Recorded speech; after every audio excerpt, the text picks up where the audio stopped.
Hello everyone, welcome to my channel. कैसे हैं आप? आई होप आप सभी अच्छे होंगे। सो आज के इस वीडियो में हम बात करेंगे एनआईटी हमीरपुर की। इनकी तरफ से इनवाइट किए गए application PhD and masters program के लिए। एंड यस, इस वीडियो में हम बात करेंगे पीएचडी एप्लीकेशंस की या पीएचडी नोटिफिकेशन की। तो चलिए देखते हैं। सो देखिए, सबसे पहले आपको nith.ac.in इनके ऑफिशियल वेबसाइट पर विजिट करना होगा। स्क्रॉल करने के बाद आप देखेंगे अनाउंसमेंट्स का सेक्शन, फिर है एडमिशंस। इसमें है पीएचडी का ऑप्शन, एमबीए के लिए भी फॉर्म्स एक्टिव हैं। सो पीएचडी पे क्लिक कर लीजिएगा। उसके बाद ये पोर्टल ओपन हो जाएगा। इसमें आपको एडवर्टीजमेंट का मतलब नोटिस दिख रहा है सबसे पहले, फिर है ब्रोशर। तो चलिए पहले नोटिस देखते हैं। सो यस, ये है एडवर्टीजमेंट एंड आप यहाँ से देख सकते हैं जो लास्ट डेट है वो है 1 मई 2023। तो अब ओपन करते हैं इंफॉर्मेशन ब्रोशर। सो यस, ये है इन्फॉर्मेशन ब्रोशर पीएचडी एडमिशन जून 2023। ये है मेन गेट एनआईटी हमीरपुर का। एंड सबसे पहले प्रियम्बल, देन है कैटेगरीज। तो देखिए, सबसे पहले फुल टाइम कैटेगरीज, ठीक full time research scholars category है। इसमें कुछ सब कैटेगरीज हैं। तो एक तो ये कि आपको फेलोशिप मिले, दूसरा ये कि ना मिले, तीसरा ये कि किसी और सोर्स से मिले। ठीक है, तो फुल टाइम में पहली कैटेगरी फेलोशिप है। तो अगर आप एलिजिबल होते हैं, इस कैटेगरी में एडमिशन लेते हैं तो आपको फेलोशिप मिलेगी। ठीक है, एंड आपके पास इस कैटेगरी में अप्लाई करने के लिए नेट हो या गेट हो, या मतलब नेट किसी भी जैसे यूजीसी सीएसआईआर का हो या फिर गेट, इनमें से कोई एग्जाम क्वालिफाई है तभी आप एलिजिबल होंगे। नेक्स्ट है सेल्फ फाइनेंस। तो देखिए, इसके लिए यस, इसमें क्या होगा कि आपको जो फेलोशिप है वो किसी और सोर्स से मिलेगी। ठीक है, या फिर आप सेल्फ फाइनेंस होंगे। तो देखिए, ध्यान रखिएगा, अगर आप जेआरएफ हैं आपको फेलोशिप मिलेगी किसी और एजेंसी से, जैसे यूजीसी जेआरएफ है या सीएसआईआर। उस केस में भी आप सेकंड कैटेगरी में ही अप्लाई करेंगे। तो अगर मिलती है तो वेल एंड गुड, अगर नहीं मिलती मतलब सेल्फ फाइनेंस्ड है तो यस, आप भी इसी कैटेगरी में अप्लाई करेंगे। बाकी हाँ, नेट या गेट यहाँ भी रिक्वायर्ड है। फिर है स्पॉन्सर्ड। तो इसमें आपको कोई और ऑर्गेनाइजेशन स्पॉन्सर करेगा। ठीक है, तो इसके लिए ऑफकोर्स आपके पास यहाँ पे है। देखिए, सबसे पहले तो आपको जो आपका करंट एम्प्लॉयर है वो आपको यहाँ पे स्पॉन्सर करेंगे। 2 इयर्स का एटलीस्ट आपका इन सर्विस एक्सपीरियंस हो। एंड बाकी यस, आपके पास नेट या गेट होना चाहिए। ठीक है, तो बाकी प्रॉपर अच्छे से एक बार पढ़ लीजिएगा। And then part time research scholars. तो पार्ट टाइम में एक तो होगा इंस्टीट्यूट रिसर्च स्कॉलर्स। तो ये उनके लिए है कैटेगरी जो कि रेगुलर एम्प्लॉयज़ हैं इस इंस्टीट्यूट के, या फिर इंस्टीट्यूट के ही थ्रू आप मतलब इंस्टीट्यूट में किसी प्रोजेक्ट में वर्क कर रहे हैं, मतलब इंस्टीट्यूट से रिलेटेड हो आप। यहाँ पे भी नेट गेट मैंडेटरी है। एंड बाकी आप रिक्वायरमेंट फुलफिल करते हो कि आप प्रोजेक्ट के बाद पीएचडी में एनरोल हो सकें।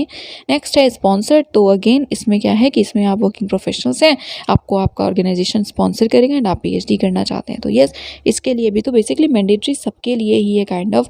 एंड हाँ, यहाँ पे लिखा है कि जैसे आपका 10 साल से ज़्यादा का एक्सपीरियंस है तो बिना गेट नेट के भी आप एलिजिबल होंगे।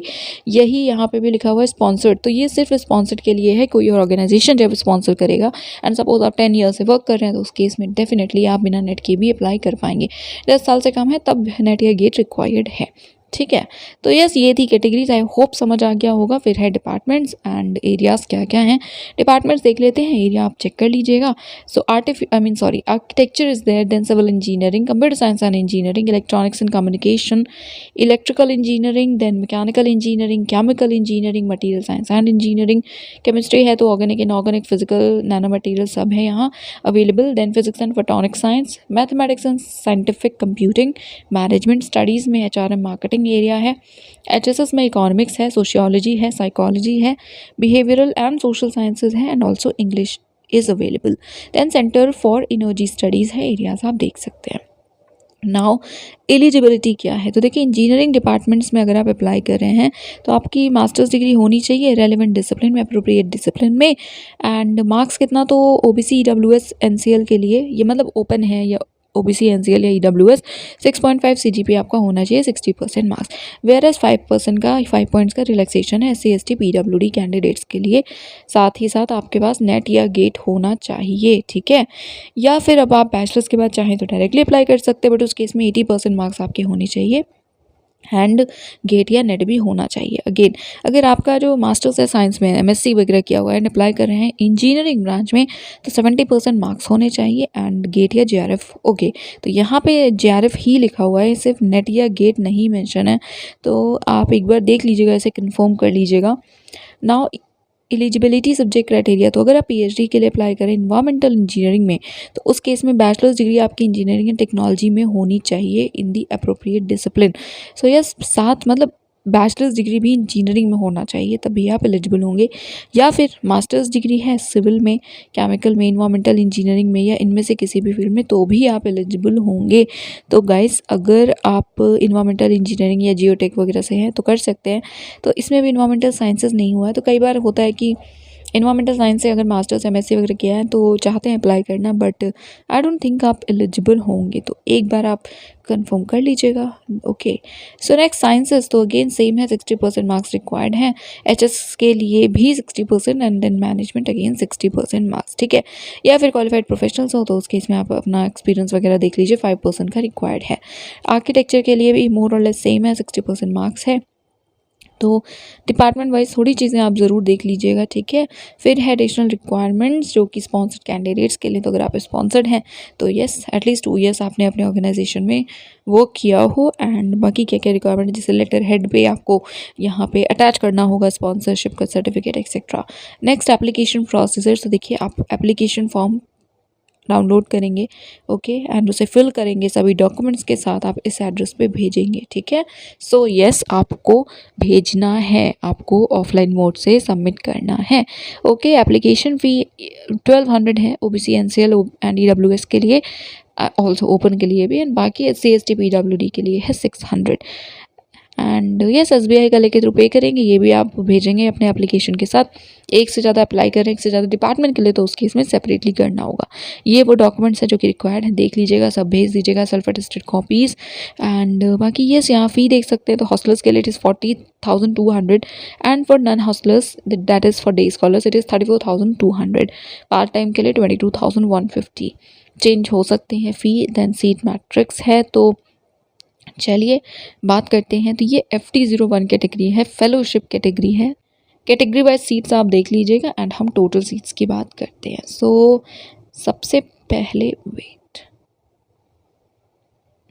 सो civil engineering 13 seats, mechanical engineering 12, then electrical engineering में 12, electronics and communication 13, CSC 12, chemical engineering 4 है, then material science and engineering 4, physics and photonics 4, then maths and scientific computing 4, I am really sorry, then chemistry again 4। फिर है architecture जिसमें कि 9 seats available हैं। Then यहाँ पे है centre for energy studies, 2 seats हैं, सिर्फ 2 सीट्स हैं। HSS में टोटल 3 हैं, मैनेजमेंट में 4, तो टोटल 100 सीट्स हैं फेलोशिप के साथ, ठीक है। फिर डेट्स हैं, तो एप्लीकेशन प्रोसेस स्टार्ट होगा 1 अप्रैल से एंड लास्ट डेट होगी 1 मई। तो टाइमली बता दिया है, वीडियो आई थिंक 1 से पहले ही अपलोड हो जाएगा, तो अप्लाई जल्द से जल्द कर लीजिएगा बिकॉज प्रोसेस ऑफलाइन है, राइट। देन रिटन टेस्ट वगैरह की डेट है, तो 22 मई से 24 मई डेट दी हुई है। आपका कब होगा वो बाद में आपको पता चल जाएगा। कुछ इंपॉर्टेंट नोट्स हैं तो इसको देख लीजिएगा। ओवरऑल डॉक्यूमेंट जैसे तब तक सबमिट कर पाएंगे, तो जैसे फाइनल नहीं भी रहता है एडमिशन तक, तो 30 सितंबर तक का टाइम रहेगा, तब तक नहीं करते हैं तो एडमिशन आपका कैंसिल हो जाएगा।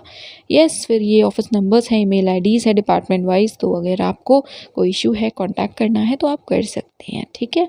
फिर ये गाइडलाइंस है पेमेंट की, तो इसको देख लीजिएगा एंड प्रिंट भी कर लीजिएगा।